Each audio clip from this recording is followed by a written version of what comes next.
I've been having a lot of feels lately, as maybe teenagers might have said a few years ago. By the time we get to saying the right words our teens say, they've already passed on to something else. So I've had a lot of feels recently, feeling a lot of love, and fear and grief. My spouse's mother passed away on January 29th.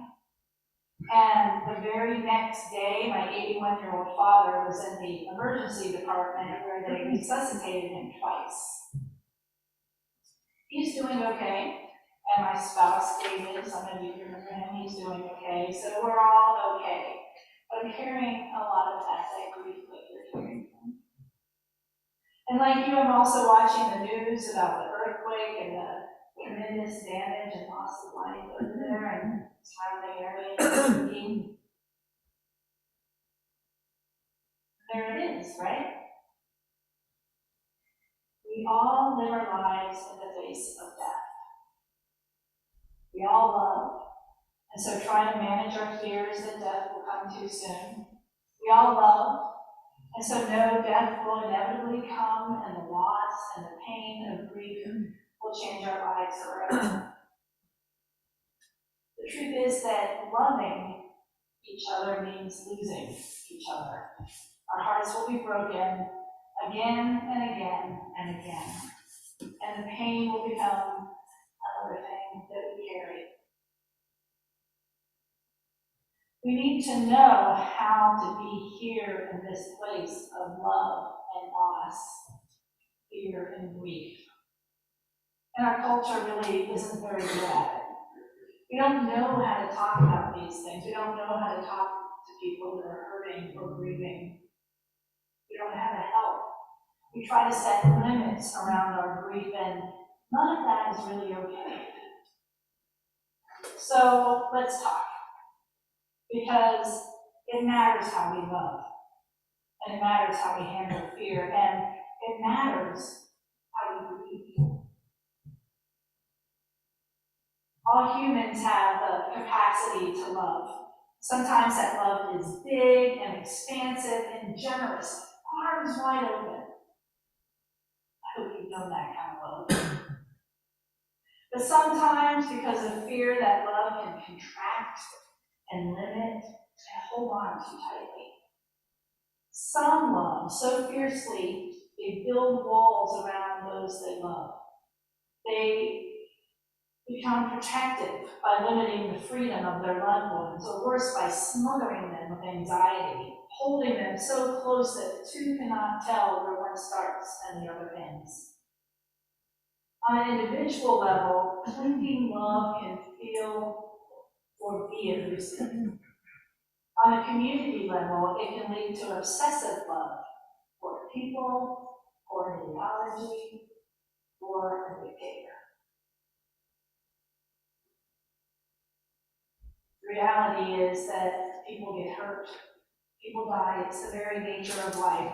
Our impulse is I've already said that, did I not? No, our impulse is to protect, to draw in, to hold tight at all costs. But the existential truth is, we can't do it. We can't always do that. Reverend Molly Hoche Gordon writes, we can accept the risk, the contingency and fragility of all that we love and keep loving bigger. Keep loving bigger anyway. Or we can cling tightly to an illusion of safety that shrinks our love to the very few that we can't control. The Unitarian Universalist minister Molly Hoche Gordon has written a beautiful article on this topic that has shaped my sermon today. And I encourage you to read her article online at Medium, but I'll share a little bit of her wisdom now. Gordon suggests that there is a growing tension between fearful and courageous love. As the human species grapples with increasing climate crises, economic breakdown, natural disasters, she writes, this is the tension between a love for our families that battens down the hatches and a love for our humanity that lets us shelter with us, that lets others shelter with us. At the macro level, the difference between anxious and fearful love and courageous love There's big consequences. It can mean the difference between cruel border policies and welcome to migrants, or between sticking with our international allies or abandoning them to invasion. Our collective capacity for a generous love may mean the difference between millions of climate refugees dying or finding room in the abundance of our wealthy nation. It may mean the difference for our very survival as a human species. This kind of love is courageous love. It's a generous love. It's bold. It's a love that knows fear but is not constricted by it. In fact, this love may not allow us to feel safe or even to be safe. How does that feel? We may not even be safe. But we do it anyway. I'm reminded of the story in the Christian sacred texts of the Good Samaritan. I'm going to tell you a version that you may not have heard before. So one day, a lawyer comes to Jesus and asks what he needed to do to live forever, or to get into heaven, or to become enlightened. And Jesus says, Jesus asked him what the law of the Ten Commandments said. And the lawyer answered, "You shall love God with all your heart, with all your soul, and with all your strength, and your neighbor as yourself." "Right," said Jesus. Then the lawyer asked, "But teacher, who is my neighbor?" In other words, who do I have to treat lovingly? And this is the story. Once a man was walking a lonely stretch of road between Jerusalem and Jericho. Suddenly, a gang of thieves jumped out from the side of the road and surrounded him. "Give us your money," they demanded. "I need my money," he cried. "I have to buy food with it. I have to take care of my family." One of the thieves picked up a rock from the side of the road and hit the man in the head. He fell to the ground with a groan, bleeding. Seeing no one around, the thieves jumped on the man and took everything he had, including his money and all his clothes. One of the thieves picked up a stick and hit the man hard several times before leaving him on the side of the road, half dead. After a time, a priest came down the road. He saw the man lying on the side there and crossed over to the other side. Soon another man, a Levite, appeared, and he too saw the wounded man lying in the hot sun, naked and bleeding, and he scurried on by. A long time passed. Flies buzzed around the man who was dying from his injuries, and likely someone else was coming down the road. He was a Samaritan riding on his donkey. Now the people of Samaria were not friendly with the people of this man's country. They were sworn enemies, in fact. But the Samaritan man did not hesitate when he saw a man lying by the side of the road. He didn't stop to think about whether he should help him because of where he was from or what the group the man belonged to was. He saw that this man needed help, and he felt compassion. The Samaritan took healing oil and wine from his bag and cleaned the man's wounds and bound them up with bandages made from the cloth of his very own shirt off his back. He covered him with a robe. He gave the man a drink of water and helped the man onto his donkey. Slowly, for the man was in great pain and the road was long, they walked to the next town. Then the Samaritan found an inn and asked the innkeeper to give him what was necessary to make the man comfortable. The next day, the Samaritan gave money to the innkeeper to pay for the wounded man to stay at the inn until he got better. The Samaritan promised to come back in a few days and pay whatever else was needed to bring the man back to health.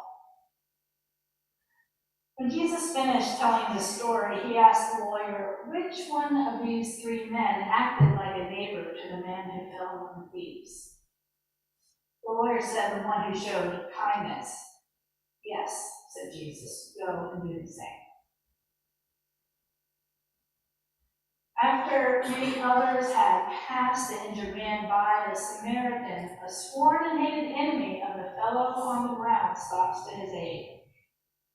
This different faith or culture or even understanding of the dying man on the road does not get in the way of his compassion for a fellow traveler, fellow human. The Samaritan gives of himself, not only at a cost to him financially with his time, but also in the mutual trust that the fellow he is aiding will accept him, and that if others see them together, he will be seen as helping and not harming that man. It's a big risk. The Samaritan's actions come out of a deeper place than politics or cultural boundaries or even of mutual understanding and tolerance. They come out of a place of compassion, courageous love. Gordon writes, as Unitarian Universalists, we believe that when it comes to God's love or the circle of beloved community or human worth and dignity, everyone is in. But drawing the circle wide means dealing with our fear, because that kind of wild and inclusive love is really outside of our control. It will bring us face to face with dangerous characters. It will seat us right next to our own powerlessness.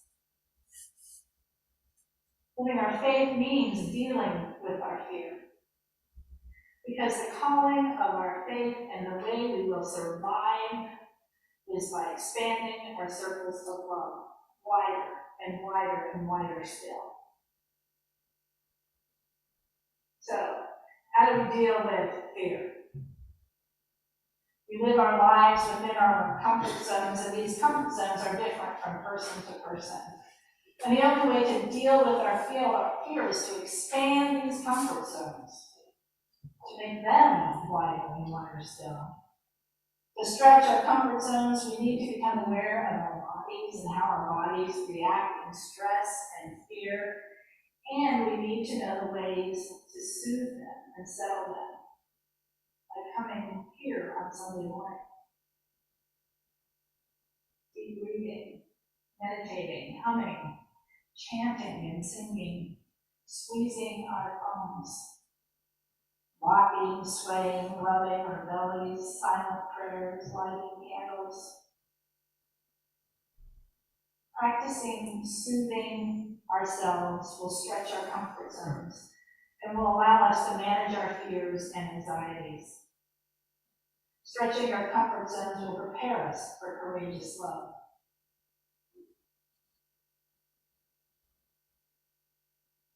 It's not just love, but a courageous love that can root us in our faith and in our community and in all the relationships we know, and that can ground us in our reaching out across the boundaries of religion, of politics, of difference, of fear. We're not talking about a sentimental or easy love. It's a love of neighbor, of people first. It's a love that embraces the other. It's a place of compassion. Courageous love widens the circle, and that is what we're talking about. That's what we're talking in the Unitarian Universalist Association. Just widening the circle ever more. Adrienne Marie Brown, a writer, activist, and Black feminist and theologian, says this about courageous love. If love were the central practice of a new generation of organizers and spiritual leaders, it would have a massive impact.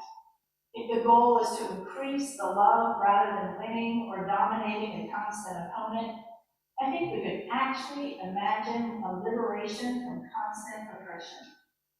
We would suddenly be seeing everything we do, everyone we meet, not through tactical eyes of advantage or war, but through eyes of love. We would see that there's no such thing as a blank canvas, an empty land, or a new idea. But everywhere there is complex, ancient, and fertile ground for potential. And we would understand that the strength of our movement is in the strength of our relationships, which can only be measured by their depth. Scaling up would mean going deeper, being more vulnerable, more empathetic. You know that there are those who will feed your fear, who will encourage you to turn inward, to hunker down and protect yourself. There are those who would want a semi-automatic weapon who would be national gun, not the daring edge. That's a spirit. You know the growing, destabilizing forces of nationalism and fascism and climate crisis, economic insecurity and fear would divide us as a nation and as a people. And you know that there are people in this country today that suggest this country needs to turn back to the Christian God of their understanding. That we might turn back to the fundamentals of the Constitution, which wipes out a lot of rights for a lot of people. There are those who will vilify and shout messages of hate for people that are feared and little understood. And there are those who say that this country, with her freedoms and liberty, are for just a chosen few. But we, as people of faith, can bring to the world a different message. We are called to bring to the world a different message that it so desperately needs. Because we are the people with arms wide open. We are a people who treasure each of you just as you are, just as you show up. We are people who will confront fear in ourselves and in others. We will always side with love. With a courageous, sometimes afraid, but still doing it, bold and brave love.